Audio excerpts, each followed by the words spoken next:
Assalamualaikum warahmatullahi wabarakatuh. Di sini kami dari kelompok 5 akan mempresentasikan sejarah perkembangan Islam yang berjudul tentang sejarah peradaban Islam pada masa Khulafaur Rasyidin.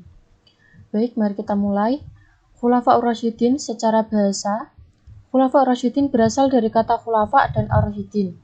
Kata khulafa merupakan jamak dari kata khalifah yang berarti pengganti. Sedangkan ar-rasyidin artinya mendapat petunjuk.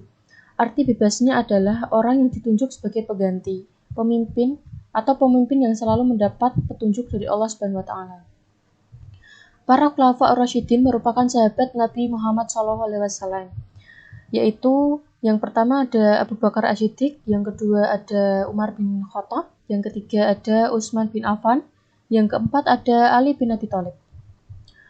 Wafatnya Nabi Muhammad SAW sebagai pemimpin agama maupun negara menyisakan persoalan pelik. Nabi tidak meninggalkan wasiat kepada seorang pun sebagai penerusnya. Akibat itu, para sahabat mempersalahkan dan saling berusaha untuk mengajukan calon pilihan dari kelompoknya. Dan diperoleh 3 calon penerus Nabi dari kelompok yang berbeda, yaitu yang pertama ada Ali bin Abi Thalib dari kelompok Ahlul Bait, yang kedua ada Sa'ad bin Ubadah dari kelompok Ansor, dan ketiga ada Abu Bakar As-Siddiq dari kelompok Muhajirin. Namun perselisihan ini mengakibatkan tertundanya pemakaman Rasulullah SAW. Dan akhirnya Abu Bakar As-Siddiqlah yang terpilih dan dibaiat sebagai penerus Nabi Muhammad SAW, dan Abu Bakar dibaiat sebagai khalifah.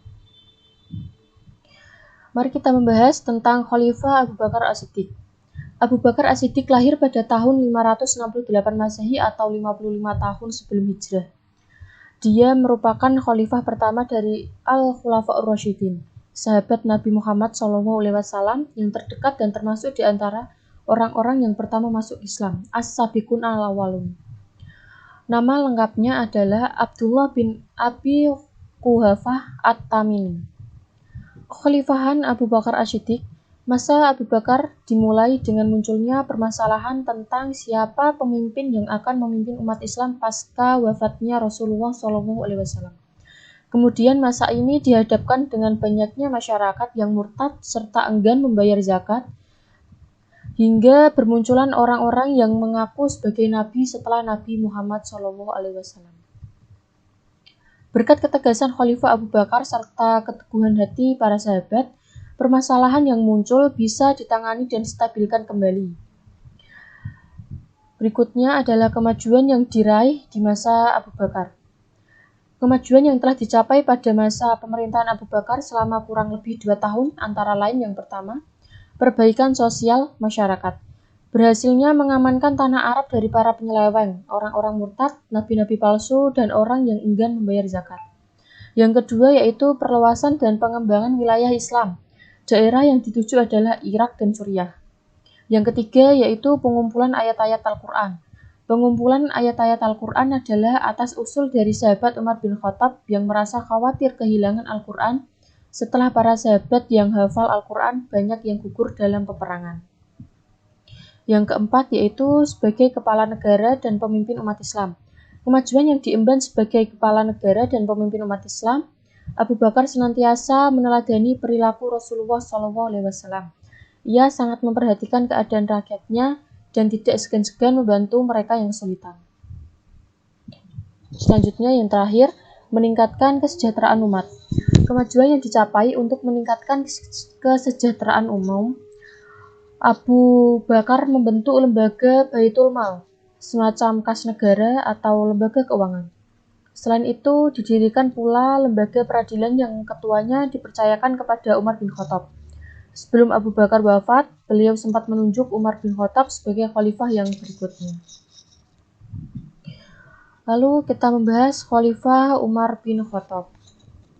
Peranan Umar dalam sejarah Islam masa permulaan merupakan yang paling menonjol karena perluasan wilayahnya. Di samping kebijakan-kebijakan politiknya yang lain, adanya penaklukan besar-besaran pada masa pemerintahan Umar merupakan fakta yang diakui kebenarannya oleh para sejarawan. Bahkan ada yang mengatakan bahwa jika tidak karena penaklukan-penaklukan yang dilakukan pada masa Umar, Islam belum tentu bisa berkembang seperti zaman sekarang. Kekhalifahan Umar bin Khattab. Masa kekhalifahan Umar bin Khattab itu 10 tahun 6 bulan, yaitu dari tahun 13 Hijriah atau 634 Masehi sampai dengan tahun 23 Hijriah atau 6044 Masehi. Dan wafat karena dibunuh di usia 63 tahun. Tragedi ini merupakan pembunuhan politik yang pertama yang ada di dalam sejarah Islam. Pada masa pemerintahannya itu Imperium Roma Timur, Bizantium kehilangan bagian terbesar dari wilayah kekuasaannya pada pesisir barat Asia dan pesisir utara Afrika. Pada masa pemerintahannya, kekuasaan Islam mengambil alih kekuasaan di dalam seluruh wilayah Imperium Parsi sampai pembatasan Asia Tengah. Kemajuan yang diraih di masa Umar. Selama pemerintahan Umar, kekuasaan Islam tumbuh dengan sangat pesat. Islam mengambil alih Mesopotamia dan sebagian Persia dari tangan dinasti Sasanid dari Persia, yang mengakhiri masa kekaisaran Sasanid, serta mengambil alih Mesir, Palestina, Syria, Afrika Utara, dan Armenia dari kekaisaran Romawi Bizantium. Saat itu ada dua negara adidaya yaitu Persia dan Romawi, namun keduanya telah ditaklukkan Islam pada zaman Umar. Sejarah mencatat banyak pertempuran besar yang menjadi awal penaklukan ini, melakukan banyak reformasi secara administratif dan mengontrol dari dekat kebijakan publik, termasuk membangun sistem administratif untuk daerah yang baru ditaklukkan, memerintahkan diselenggarakannya sensus di seluruh wilayah kekuasaan Islam. Tahun 638, ia memerintahkan untuk memperluas dan renovasi Masjidil Haram di Mekah dan Masjid Nabawi di Madinah. Umar juga memulai proses kodifikasi hukum Islam. Pada sekitar tahun ke-17 Hijriah, tahun keempat kekhalifahannya, Umar mengeluarkan keputusan bahwa penanggalan Islam hendaknya mulai dihitung saat peristiwa hijrah, secara garis besar seperti berikut ini. Pertama, peletak dasar-dasar administrasi negara atau pemerintahan Islam. Yang kedua, industri dan pertanian mengalami kemajuan yang pesat. Yang ketiga, kemajuan dalam Islam bidang keilmuan umat Islam. Yang keempat, ekspansi keluar daerah Islam besar-besaran. Yang kelima, mengadakan Baitul Mal. Kemudian setelah Khalifah Umar wafat, Islam dipimpin oleh Khalifah Utsman dengan pemilihan yang dilakukan oleh Dewan Syura yang dibentuk oleh Khalifah Umar. Khalifah Utsman bin Affan akan disampaikan oleh teman saya. Kekhalifahan Utsman bin Affan. Menjelang wafat Khalifah Umar bin Khattab membentuk sebuah dewan yang membahas pengganti beliau.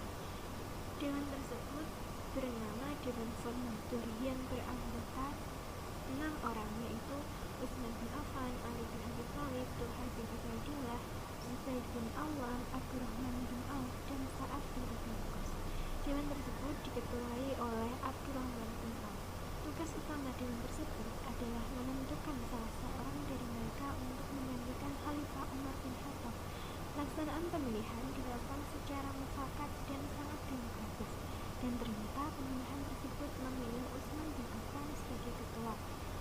Pada saat itu beliau berumur 70 tahun. Ketika Utsman menjabat sebagai khalifah, ia meneruskan sebagian besar garis politik Umar. Ia melakukan berbagai ekspedisi untuk mendapatkan wilayah-wilayah baru. Perluasan itu memunculkan situasi sosial yang tidak pernah terjadi sebelumnya. Jadi, kepemimpinan beliau berlangsung selama 12 tahun. Meskipun demikian, beliau banyak mengukir prestasi. Sifat yang rendah hati, dermawan justru dimanfaatkan oleh kaum kerabatnya dengan menduduki jabatan strategis, sehingga pada masa itu dikenal dengan sistem komunis. Akhir kekhalifahan Utsman bin Affan terbunuh di tangan Al-Ghafiqi sebagai buah dari fitnah yang ditebar oleh Abdullah bin Zubair. Kemajuan yang dicapai pada masa Khalifah Utsman bin Affan diantaranya adalah 1. Merenovasi dan mempercantik Masjid Nabawi di Madinah yang telah dibangun oleh Khalifah Umar bin Khattab. 2. Membuat mushaf standar untuk menghindari perselisihan pembelajaran Al-Quran dan dan menggandakannya menjadi 5 mushaf Saminah. Mushaf tersebut terkenal dengan nama Mushaf Utsmani. 3. Membentuk angkatan laut yang kuat atas usul Muawiyah bin Abi Sufyan. 4. Memperluas kekuasaan Islam sampai ke berbagai wilayah, misalnya Armenia yang dipimpin oleh Salman bin Rabi'ah, Afrika atau Tunisia dipimpin oleh Abdullah bin Sa'ad. 3. Azerbaijan dipimpin oleh Walid bin Uqbah, dan terakhir adalah Kepulauan Siprus yang dipimpin oleh Muawiyah bin Abi Sufyan. Selanjutnya adalah tentang kekhalifahan Ali bin Abi Thalib. Khalifah Ali mempunyai nama lengkap Ali bin Abi Thalib bin Abdul Muthalib yang lahir di Mekah pada tahun 13 setelah Nabi lahir. Beliau adalah putra Abu Thalib sekaligus menantu Rasulullah. Istrinya bernama Fatimah Zahra, istri dari Rasulullah. Kekhalifahan Ali bin Abi Thalib ini dimulai dari terjadinya konflik di antara Ali dan Muawiyah, sehingga memicu konflik perpecahan di kalangan umat setelah Utsman wafat. Masyarakat beramai-ramai membaiat Ali bin Abi Thalib sebagai khalifah, tetapi sebagian kaum muslim, terutama Muawiyah bin Abi Sufyan, tidak menyetujui baiat tersebut, dan kemudian umat Islam terpecah menjadi 3 kelompok, yaitu kelompok Muawiyah, kelompok Ali atau Syiah, dan kelompok Khawarij atau yang keluar dari 2 golongan tersebut. Ali memerintah hanya 6 tahun. Selama masa pemerintahannya ia menghadapi berbagai pergolakan. Tidak ada masa sedikit pun dalam pemerintahannya yang dapat dikatakan stabil. Setelah menduduki jabatan, Khalifah Ali memecat para gubernur yang diangkat oleh Utsman. Dia yakin bahwa pemberontakan yang terjadi itu karena keterliburan mereka.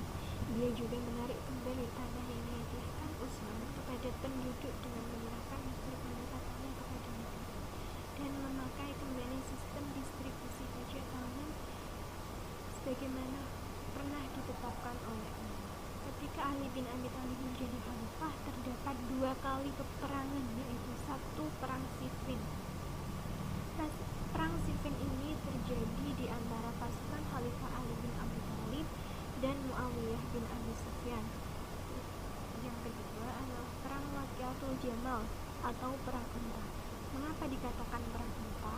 Karena pada saat itu terjadi peperangan antara Ali bin Abi Thalib dengan pasukan Aisyah, Talha dan Zubair, dan ketika itu pasukan Aisyah itu mengendarai unta, sehingga disebut dengan perang Jamal atau perang unta. Perang tersebut ditengarai adanya 2 perbedaan politik yang dihembuskan oleh musuh Islam yang tidak rela melihat kekuasaan Islam dipindahkan dengan Khalifah Ali bin Abi Thalib. Khalifah Ali akhirnya dibunuh oleh Abdurrahman bin Muljam dari golongan Khawarij. Di antara kemajuan yang dicapai oleh Khalifah Ali bin Abi Thalib yaitu 1. Mengganti pejabat yang kurang cepat, mengembalikan tanah milik negara, membenahi keuangan negara, memajukan bidang ilmu bahasa, dan 4.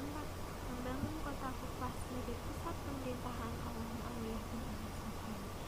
Dan ibrah kepemimpinan Khulafaur Rasyidin yang bisa kita teladani, yang bisa kita aplikasikan dengan kehidupan kita sehari-hari, di antaranya adalah 1. Khalifah Abu Bakar As-Siddiq. Di sini beliau memiliki sifat yang jujur dan penuh dalam pendirian. Kemudian Khalifah Umar bin Khattab, beliau sangat demokratis, tegas dalam memecahkan masalah. Dan untuk Khalifah Utsman bin Affan, dia memiliki sikap yang dermawan, bekerja selalu mengutamakan kepentingan rakyat. Dan yang terakhir adalah Khalifah Ali bin Abi Thalib. Beliau adalah pemimpin yang cerdas, disiplin, tegas dalam mempertahankan kebenaran. Baik, terima kasih. Sekian presentasi dari kelompok kami. Bila masih banyak salah-salah kata atau penyampaian yang kurang maksimal, kami mohon maaf yang sebesar-besarnya. Wassalamualaikum warahmatullahi wabarakatuh.